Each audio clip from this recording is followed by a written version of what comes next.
Hello बच्चों, कैसे हैं आप लोग। आज का जो अपना वीडियो है वो है हम कैसे साबित करेंगे कि अवतल दर्पण में फोकस दूरी वक्रता त्रिज्या की आधी होती है। अर्थात अपना क्वेश्चन है सिद्ध करें f बराबर r/2। ठीक है, सिद्ध करें f बराबर r/2 अर्थात फोकस दूरी वक्रता त्रिज्या की आधी होती है और ये हमें सिद्ध करना है अवतल दर्पण में। ठीक है, तो चलिए देखते हैं। तो सबसे पहले हम करेंगे क्या, अवतल दर्पण का एक फिगर बनाएंगे। ठीक है, तो हमने मान लिया कि ये एक अवतल दर्पण है और इसका हमने एक मुख्य अक्ष बना लिया।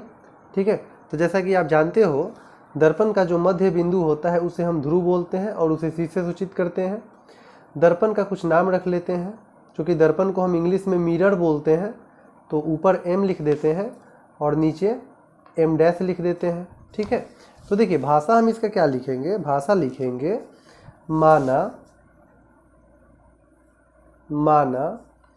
m' एक अवतल दर्पण है। ठीक है, माना m' एक अवतल दर्पण है जिसका मुख्य अक्ष, तो बच्चों आप जानते हो यहाँ पे जो दर्पण का ये जो मुख्य अक्ष होता है ये तो ध्रुव हो गया ना, और यहाँ पे सेंटर होता है, तो दर्पण का मुख्य अक्ष क्या बोलेंगे हम, सी पी या पी सी। ठीक है, जिसका मुख्य अक्ष सी पी है। ठीक है, अब देखो अब करना क्या है हमें, ये जो दर्पण का हमारा मुख्य अक्ष है, मुख्य अक्ष के समांतर हमें एक किरण लेके आना है। जैसे यहाँ पे हमने मुख्य अक्ष के समांतर एक किरण लाया, इस किरण का हम कुछ नाम रख लेंगे, जैसे चलो ए नाम रख लिया। तो ये जो AM किरण है ये मुख्य अक्ष के एकदम समांतर आ रही है। आप जानते हो कि मुख्य अक्ष के समांतर आने वाली किरणें दर्पण से टकराने के बाद फोकस से होकर गुजरती है, तो हम इसे यहाँ से ऐसे परावर्तित करेंगे, तो ये मुख्य अक्ष के जिस बिंदु को कट करते हुए जाएगा वहाँ पे हम लिखेंगे फोकस। ठीक है, अब देखो तो हम भाषा कैसे लिखेंगे, मुख्य अक्ष के समांतर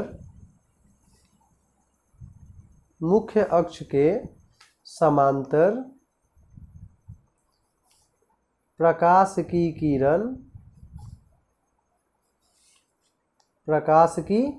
क्या नाम बोलेंगे किरण का, चूंकि ये ए से एम की तरफ जा रही है, किरण ए से एम की तरफ जा रही है तो AM बोलेंगे। ठीक है ना, प्रकाश की किरण AM आती है। ठीक है, जो दर्पण से टकराकर या टकराने के बाद, जो दर्पण से टकराने के बाद ये जो किरण आ रही है ये दर्पण से टकराने के बाद कहाँ से होकर गुजरती है, फोकस से होकर गुजरती है। ठीक है, जो दर्पण से टकराने के बाद फोकस, जिसे हम F से सूचित करते हैं, से होकर गुजरती है। ठीक है, तो ये लैंग्वेज जो है ये आप काफ़ी आसानी से समझ गए होंगे। ठीक है, कि हमें इसे रट्टा नहीं मारना है, हमें इसे समझ के लिखना है फिगर के हिसाब से। तो ये जो समांतर किरण आई वो दर्पण से टकराने के बाद फोकस से होकर ऐसे गुजरेगी। अब देखो अब करना क्या है, जैसा कि आप जानते हो ये आपतित किरण है और जो टकरा के लौटने वाली किरण होती है उसे हम परावर्तित किरण बोलते हैं। इन दोनों किरणों के बीच में एक अभिलंब होता है जो सेंटर से होकर जाता है, तो सेंटर से आपको यहाँ पे एक ऐसे अभिलंब डाल देना है। ठीक है, तो ये जो CM है ये CM क्या है, अभिलंब है, तो उसमें यहाँ पे हमें लिखना पड़ेगा CM दर्पण पे अभिलंब है, CM दर्पण पे अभिलंब है। ठीक है, अब देखो अब बात समझो, अब यहाँ पे हमें करना क्या है, हमें नियम से चलना पड़ेगा। किसके नियम से, परावर्तन के नियम से। आप जानते हो कि ये जो आने वाली किरण होती है इसे हम आपतित किरण कहते हैं और इसके साथ आपतन का कोण अर्थात I बनता है, और ये जो टकरा करके जाने वाली किरण है परावर्तित किरण, इसके साथ परावर्तन कोण बनता है जिसे हम R से सूचित करते हैं। और परावर्तन का पहला नियम कहता है कि I और R दोनों आपस में क्या होते हैं, बराबर होते हैं। तो अब यहाँ से हम लिखेंगे परावर्तन के नियम से, परावर्तन के नियम से। तो देखिए, तो परावर्तन के नियम के अनुसार I और R बराबर होते हैं, तो यहाँ पे इस कोण का हम क्या नाम बोलेंगे? देखो ये जो कोण बन रहा है आई वाला वो AM, ठीक है, और MC इन दोनों रेखाओं के बीच में बन रहा है, तो इस कोण का हम नाम बोलेंगे कोण AM, ठीक है, और C, क्योंकि वो इसके बीच में बन रहा है। तो परावर्तन के नियम से कोण AMC बराबर कोण, अब देखो कोण R जो है ये वाला जो है वो इस रेखा और इस रेखा के बीच में बन रहा है, तो इसका हम नाम क्या रखेंगे? तो CMF, मतलब हमें M बीच में रखना है, ठीक है ना, CMF, कोण CM, ये तो परावर्तन के नियम से हो गया। अब देखो, अब आपने ये भी पढ़ा होगा एकांतर कोण। अब जैसे ये CM रेखा है, इसके ऊपर में जितने डिग्री का कोण बन रहा है, इस रेखा के नीचे भी उतनी ही डिग्री का कोण बनेगा। जैसे ऐसे समझो आप, तो अगर इस रेखा के ऊपर में अगर I बन रहा है तो इस रेखा के नीचे में भी कितना बनेगा? तो यहाँ पर नीचे में भी बनेगा I, ठीक है, क्लियर? तो ये होता है एकांतर कोण से। तो ये दोनों कोण आपस में बराबर होंगे, तो इस कोण का नाम तो अभी आपने देखा है कोण AM, ठीक है, और ये किसकी तरफ आ रहा है? C की तरफ।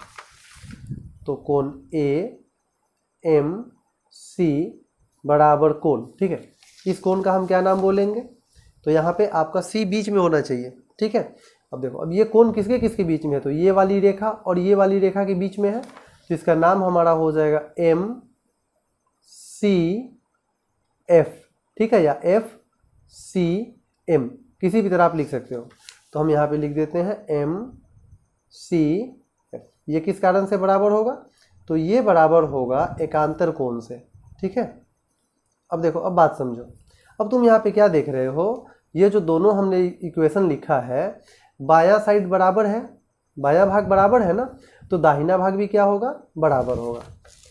तो लिखेंगे इसलिए कोण CMF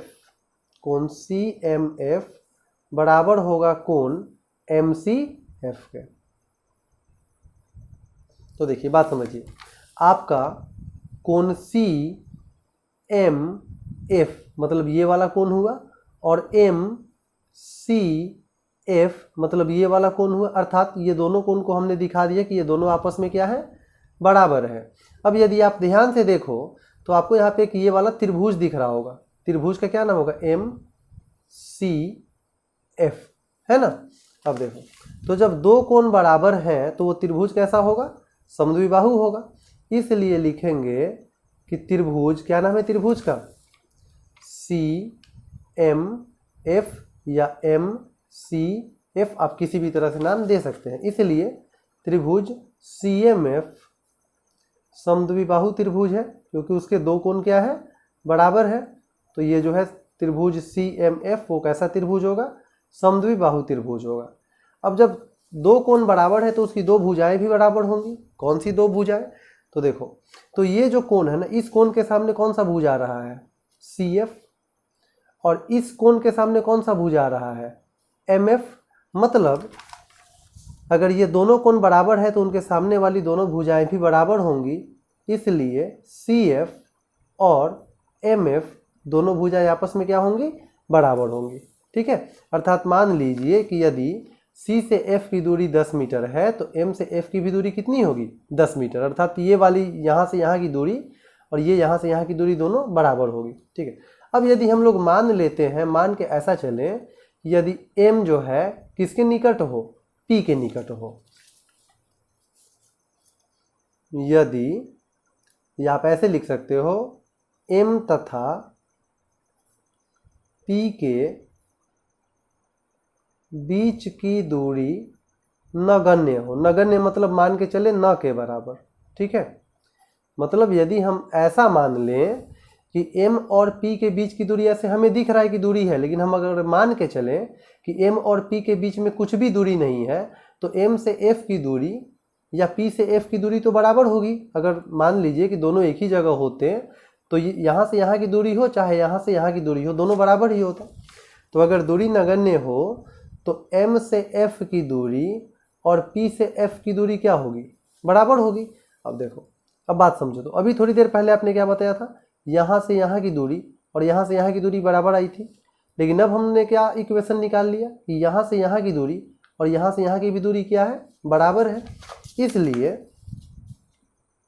इसलिए अब देखो बात समझो, तो ये सभी दूरियां आपस में क्या हो गई, बराबर हो गई। मतलब कि P से F की दूरी और C से F की दूरी क्या होगी, बराबर होगी। इसलिए P से F की दूरी और C से F की दूरी क्या होगी, बराबर होगी। अच्छा अब देखो, मान लीजिए जैसा कि हमने बताया था, अगर ये 10 है तो ये भी कितना होगा, 10। तो टोटल यहाँ से यहाँ तक का जो हमारा दूरी होगा वो 20 होगा ना। तो अगर हमसे PF पूछा जाए कि PF किसका आधा है, तो क्या बोलोगे, PF जो है ये टोटल का आधा है ना। टोटल का क्या नाम हो जाएगा, CP। ठीक है, तो PF हो या CF हो, ये दोनों किसका आधा है, तो ये दोनों CP का आधा है। ठीक है, अब देखो PF का मतलब क्या हुआ, तो P का मतलब हुआ ध्रुव और F का मतलब हुआ फोकस। तो ध्रुव से फोकस की दूरी को फोकस दूरी कहते हैं, जिसे हम F से सूचित करते हैं। और CP सेंटर से ध्रुव की दूरी को हम त्रिज्या बोलते हैं, बटे में कितना, 2। तो ये आपका हो गया प्रूफ। ठीक है, F बराबर R/2। तो आप काफ़ी अच्छे तरीके से इसे समझ गए होंगे। ठीक है, थोड़ी बहुत समस्या हो, ऐसे होनी नहीं चाहिए, तो आप वीडियो को एक बार फिर से देख लेंगे, आपको ये बिल्कुल क्लियर हो जाएगा। ये प्रश्न आपके 2024 बोर्ड एग्जाम के लिए काफ़ी ज़्यादा इम्पोर्टेंट है, तो आप अच्छे से इसका अभ्यास कर लेंगे। आज तक के लिए इतना ही। जय हिंद।